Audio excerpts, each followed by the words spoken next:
शहरी क्षेत्र की आशाओं ने किया सीएमओ दफ्तर पर हंगामा। न पानी न खाना न संसाधन, फिर भी कोरोना की लड़ाई में सबसे आगे।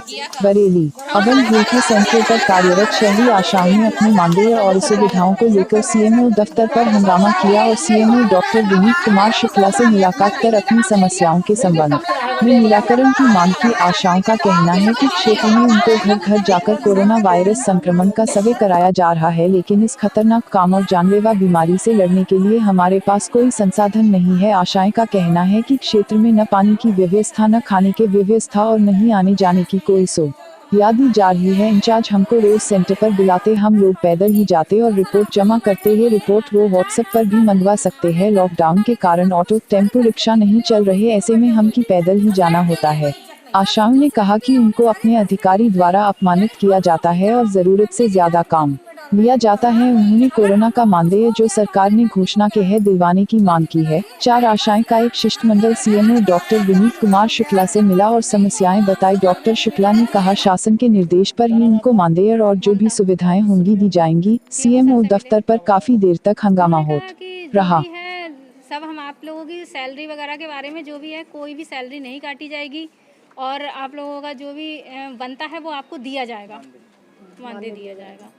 और भी बस यही चीज़ की अगर इस टाइम ऐसी विपदा पड़ी हुई है, परिस्थिति है, तो आप लोगों को इसमें सहयोग करना चाहिए। वो हम लोग सहयोग करने को तैयार हैं और कर रहे हैं। सभी लोग रोज़ डेली एरियो में जाते हैं, रोज़ सभी लोग अपने अपने एरियो में काम करते हैं, दूसरे एरियो में भी काम करते हैं हम लोग। समस्या क्या आ रही है? हम लोग हमले भी हो रहे हैं, हमारा रजिस्टर फाड़ के फेंक दिए गए। हमें अपनी जान का भी तो खतरा है ना भाई, हम भी तो अपने परिवार को छोड़ के आ रहे हैं ना, और झगड़ा हो रहा है, गाली गलौज कर रहे हैं फील्ड के लोग। और सर हमें तो ये समझाया जाता है ना, एनएचएम विभाग के लोग कहते हैं आपका कोई मानदेय नहीं है और ना आपका भी सरकारी हो गए, आप प्रोत्साहन राशि पे ही रहोगे हमेशा, ठीक है ना। तो सर ये बताइए 2000 में ये जीवन कट जाएगा, उसके बाद भी अगर कोई एक आध गतिविधि नहीं छोड़ करते हैं उसको काट लेते हैं पैसा, उस गतिविधि का पैसा के लोग काट लेते हैं। तो 2000 में आप बता दीजिए किसका जीवन कट जाएगा 2000 में। और अब जो लॉकडाउन में जो हमसे काम कराया गया है, तो हमसे कहा गया था पहले कि 2000 मिलेगा लॉकडाउन में एक्स्ट्रा पैसा, ठीक है ना। अब 15 दिन से सब लोग लॉकडाउन में सर्वे कर रहे हैं इतनी गंभीर स्थिति में, उसके बाद सिर्फ 1000 रुपया दिखा रहे हैं कि 1000 रुपया मिलेगा केवल। सीएमओ साहब ने ये कहा है कि हम कुछ नहीं कर सकते हैं, हम आपकी बात ऊपर तक पहुंचा सकते हैं, बाकी कुछ नहीं कर सकते हैं। संगीता, क्या समस्या आ रही है आप लोगों को? समस्या यही आ रही है सर कि हम लोगों से सारा काम कराया जा रहा है, लेकिन उसका कोई 1000 रुपये बताया गया कि 1000 रुपये मिलेगा, 3 महीने तक काम होगा ये, और ना ही कोई फैसिलिटी है, ना ही खाने पीने का ध्यान, ना ही हम लोगों को कोई सुविधा दी जा रही है। हम लोग अपनी जान जोखिम में डाल के हॉट स्पॉट एरिया जो सुभाष नगर है वहाँ तक हम लोगों ने काम किया है, सिर्फ खुद की रिस्क पे किया काम सर हम लोगों ने। सर हम लोगों को ये चाह रहे हैं हमारा एक मानदेय बना दिए। अब आप बताइए यूपी के अलावा ऐसा कौन सा प्रदेश है जहाँ नहीं मिल रही सैलरी?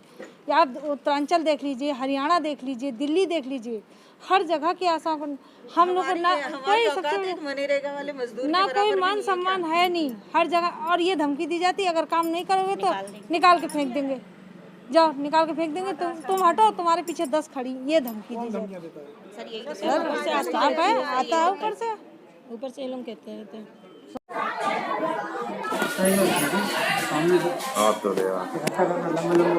रोगी गाइडलाइन आई हम रोकने वाले कौन और नाम अपने बात से कोई देने वाले। सर हमसे कोई एनएचएम विभाग से ये कह रहे हैं कि आपको कोई मानदेय फिक्स नहीं तो वो तो जो भी आपके लिए शासन अनुमोदन करेगा, पॉलिसी तो हम बनाते नहीं जी सर, तो पूरा जो भी शासन अनुमोदन करेगा दिया जाएगा। तो सर आप ये बताइए इतने वायरस में हम लोग कार्य करेंगे? ये बात तो सुनो, ये पहले शासन जो अनुमोदन करेगा वो मैं जी सर, ठीक है। और जो शासन अनुमोदन करेगा वो पूरा एक पैसा आपको मिलेगा, ये मैं वादा करता हूँ। जो शासन अनुमोदन नहीं करेगा वो तो मैं दे ही नहीं सकता हूँ। तो फिर सर अदर में काम हमसे और एरिया का कराया जा रहा है, फिर हमारी जान को भी तो रिस्क है। हम कैंप गए, कोई गाइडलाइन है आपके पास क्या? कोई गाइडलाइन दी नहीं जाती है सर। बैठे बैठे नजमा खान हमसे करवाती है काम कि आप मीटिंग है यहाँ आइए और वहाँ जाइए, बस ये होता है। अपना क्षेत्र करने के बाद हम अदर क्षेत्र में जा रहे हैं।